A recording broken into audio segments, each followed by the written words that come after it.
खुलुमबाय स्टुडिय'आव आं उदांस्रि मोसाहारि गाबोन टुक्राझार कमिउनिटि हलाव जानो गोनां बेसेन नाङालासिनो सावस्रि सिबिथाय बादासालि साखाफारा जानायखौ मावफुं सोद्रोमा रनजित बसुमतारिया नायदिंहैदों।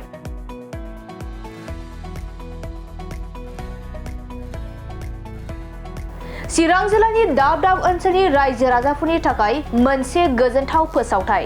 नोंथाङा बेरामाव गोग्लैनानै भुगिनानै थानो गोनांथि जादोंब्ला नोंथाङा बिटिआर सरकारनि मददाव बेसेन होनाङालासे नोंथांनि बेरामखौ नायनो हागोन।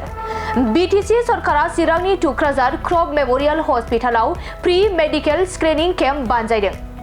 बिटिसि सरकारनि बानजायनायाव गाबोन 5 एप्रिलाव फुंनि 10 रिंगानिफ्राय बेलासिनि 4 रिंगासिम टुक्राझार क्रप मेमोरियल हस्पिटालाव ओनसोलनि रायजो राजाफोरखौ बेसेन नाङाजासे सावस्रि नायबिजिरनाय जागोन।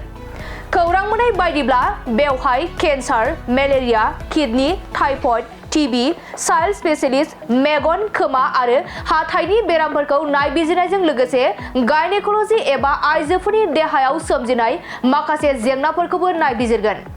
बिटिसि सरकारनि बे हाबाफारिनि बादासालि साखाफारा जानायखौ मावफुं सोद्रोमा रनजित बसुमतारिया दिनै फुंबिलि समाव नायदिंहैदों आरो नायदिंहैनायजों लोगोसे बिथां मावफुं सोद्रोमा रनजित बसुमतारिया ओनसोलनि गासैबो देहायारि नोरजिया थागिबि सुबुंफोरखौ बे बेसेन होनाङालासिनो सावस्रि सिबिथाय होनाय सुबिदाखौ लाफैनो थाखाय बयखौबो खावलायहरदों। मोनसे गोजोनथाव खौरां। क'क्राझार सहरनि जेडि रडजों नांजाबनाय सुदेमपुरि गांजेमा बाजाराव थानाय आइ आफा मेडलाइफ बिएम हस्पिटालाव बेराम सोखानो हानायनि गोबां खाबुफोर दं। जेरै नोंथाङा आइ आफा मेडलाइफ बिएम हस्पिटालाव गासै समावनो इमारजेन्सि डक्टर्सफोरखौ एभेलेबल मोननो हागोन।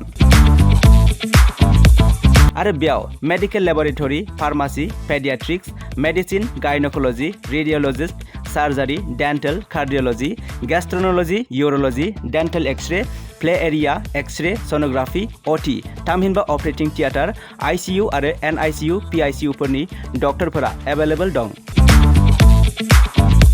लोगोसे normal delivery, C sections, gallbladder stone, kidney stone, appendix आरो हार्नियाफोर बेराम जानायफोरखौ अपारेसन खालामनायनिबो सुबिदा दं।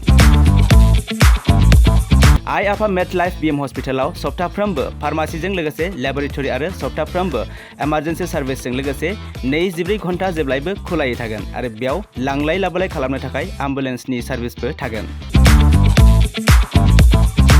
बेनिखायनो ओनसोलनि सुबुंफोरा बेराम आजारफोरजों भुगिनानै दंब्ला क'क्राझार सहरनि आइ आफा मेडलाइफ बिएम हस्पिटालाव फाहामथाय लाफैनो हागोन।